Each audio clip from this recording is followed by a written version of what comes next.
Happy Friday, everyone, and welcome to MALN Opinion Plus, a weekly series airing every Friday. This is a space for our opinions where we talk about current events and questions the Latino community is curious about. Today, we are joined by CEO Emily Haber of Massachusetts Service Alliance, who acted as the nonprofit's chief executive officer for about 13 years. She has also served as a board member of the Massachusetts Nonprofit Network since 2010. Welcome to our show this week, Emily. It's a pleasure to have you. Hi, good afternoon, Glenn. Such a pleasure to be here. I'm excited for our conversation. So, I was hoping if you could first tell us about Massachusetts Service Alliance. I imagine not everyone's heard of it, unfortunately. If you could tell us about its core mission and work, that'd be great. Sure, thank you. I'd love to do that.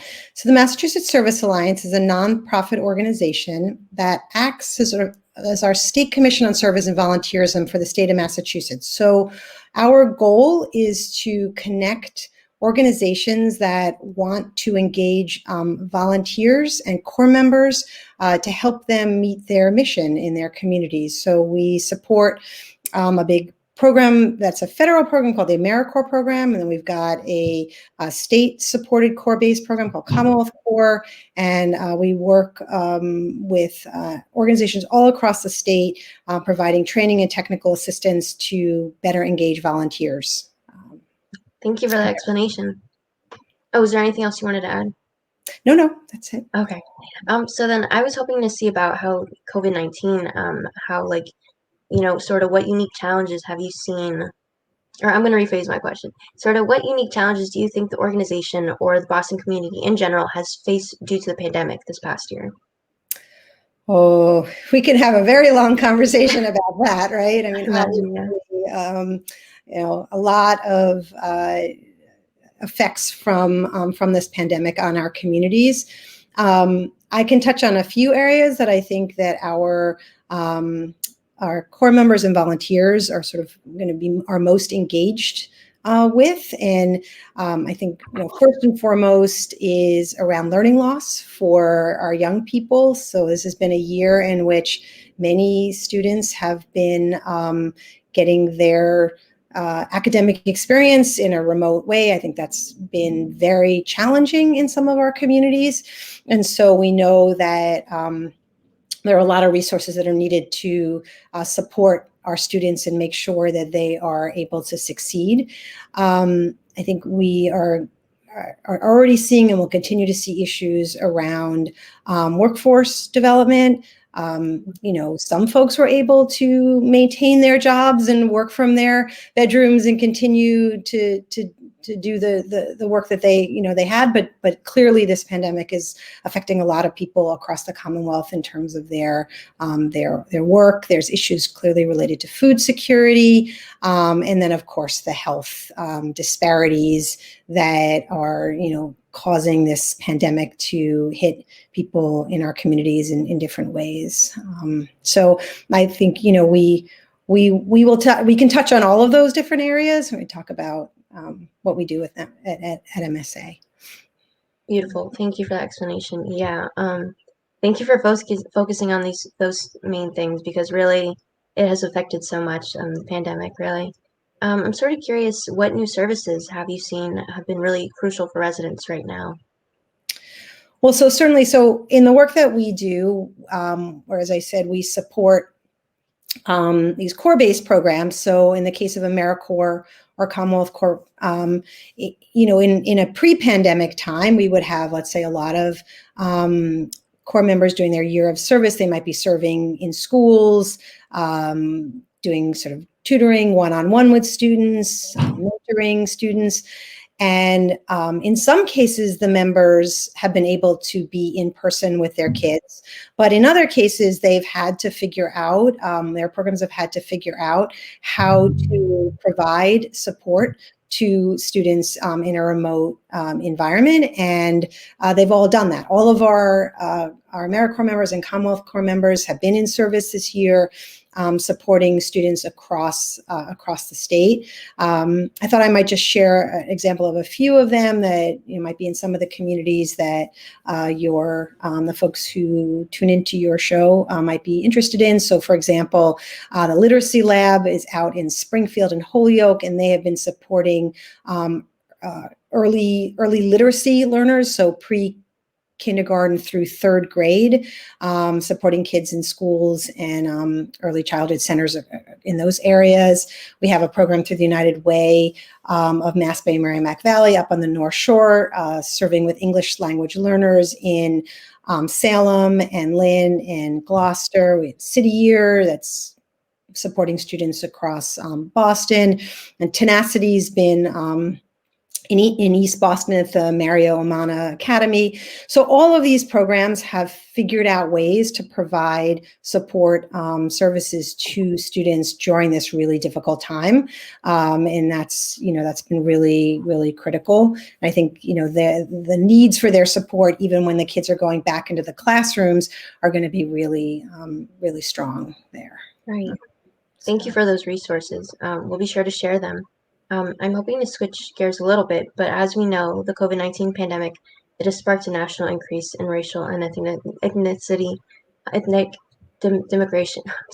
discrimination, especially towards Asian American and Pacific Islander communities and Black communities recently. In your opinion, what types of services or activism, and this is a very loose, sort of broad question, creative question, what sort of these, services and activism would be effective in helping targeted communities? Oh, so that's a complicated question. A lot of where we are right now didn't happen overnight. This is a long history of systemic inequality in our country, and so.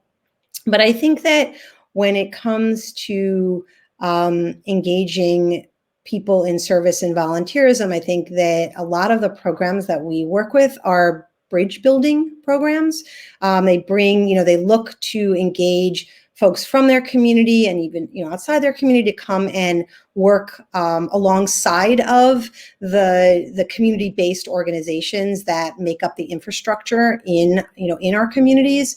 And so I think that really trying to kind of work closely with and understand the community in which you're serving is really important in all of our programs. And then we do a lot of training and technical assistance for our AmeriCorps members and for our Commonwealth Corps members and the host sites around issues of justice, equity, diversity, and inclusion, really making sure that what we are doing is always respectful and inclusive and just, and so that we are part of the solution and not part of the problem. And so I think that we see the successes in that. Our programs all across the board have become much more effective in recruiting members that come from a lot of the backgrounds of the communities in which they're serving, so that you're really seeing. So let's say if a young person is being mentored or tutored by a service member, that they, it's a near peer, or they could see them as a role model, that sort of thing. So I think that we are all very, very conscious of the issues and are, always looking for how we can improve the situation in our communities. We're also very conscious when we're selecting the organizations that we are going to provide grants to or provide AmeriCorps or Commonwealth Corps members to, that, that we are looking to support, all of our communities across the state and make sure that, our resources aren't just concentrated in one area or one community. So. Right. That's great to hear. Yeah, that sort of awareness, consciousness, intentionality of where we are helping, sort of, what programs and communities this ends up going to. So sort of going off of that, I'm wondering, are there any specific resources or opportunities that come into mind that you would recommend to residents who are either facing discrimination or anything else that relates to this topic? Sure. Well, so first of all, I would love for folks to just know about the resources that we have at MSA, and, sort of on two sides of it. So one is maybe for someone who is looking for an opportunity to serve. And, if you do a year of service in AmeriCorps or Commonwealth Corps, it's tremendous personal and professional development that goes along with that. And so I really want to encourage your listeners, if they know of anybody in any of our communities in Massachusetts that you think might benefit from doing a year of service, we want them to look at the opportunities. We're kind of just heading into recruitment season for all of the programs that will start up in the summer and into the fall for next year for the 21-22 program year. So for AmeriCorps or Commonwealth Corps, anybody who wants to do a year of service, please, take a look at our website, get to see the different organizations and that are serving in communities across the state. A lot of really great opportunity there. On the flip side, for organizations in the organizations that might be listening, we have resources to give out to support a variety of efforts that you might be undertaking with your organization. So, and we're expecting actually our resources to grow, because under the American Rescue Plan, there's actually additional funding in there for national service and to build out more opportunities for people to serve with AmeriCorps. So we know we will have resources to give out. And so we would love to talk to any organization that is thinking that maybe having Corps members or volunteers could help them meet their mission. They should reach out and they should talk to us. We give out planning grants to help an organization plan to run an AmeriCorps program. Those are given out on sort of quarterly. We have different grants that we give out. We just did our second round of COVID resiliency grants. So we gave grants out to organizations in total with the 2 rounds, close to 60 organizations to help them engage volunteers during this crisis. So folks should go onto our website, which is mass-service.org, and sign up to get our newsletter. That's how we let people know when we have grant opportunities. And we would love to hear from any and all organizations across the state. We're always happy to talk to people and help them think about how our resources might help them serve their community better. That's great to hear. Yeah, I was very excited to get to the different grants that you offer and the funding. There's quite a variety. Do you want to spend more time on that? Because I was looking through your website and it's quite a growing list. Sure. So probably our biggest, we sort of think of our opportunities on a continuum. So you might engage with Massachusetts Service Alliance by going to a training. We have a very robust training calendar that we're doing all of our trainings, of course, virtually this year. And we've got trainings coming up in early April and a couple in May. And they're all about engaging volunteers in one way or another. I think, coming up soon is on, April 7th, what nonprofits must consider when they want to engage corporate partners. We have strengthening your inclusion in volunteerism through technology. We have another, that one's later in April. And then in early May, we have a purpose-driven volunteer impact. So you can sign up, learn about any of those trainings on our website and sign up for those.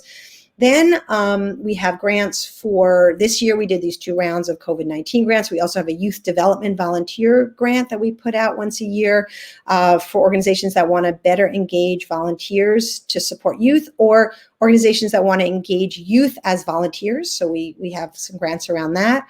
We have our Commonwealth Corps program. We're just about to select our host sites for this next upcoming year, but we'll work with probably about 17 host sites around the state to have 2 to 4 full-time members or 3 to 8 half-time members to help them support efforts. And we have focus areas so youth development, kind of healthy futures, workforce development, and veterans and academic areas. And then on the, sort of the biggest spectrum is AmeriCorps, where organizations can apply to run an AmeriCorps program with anywhere from 10 members to up to, 300 members. And members serve, for a year. They get a living stipend. They get an education award at the end.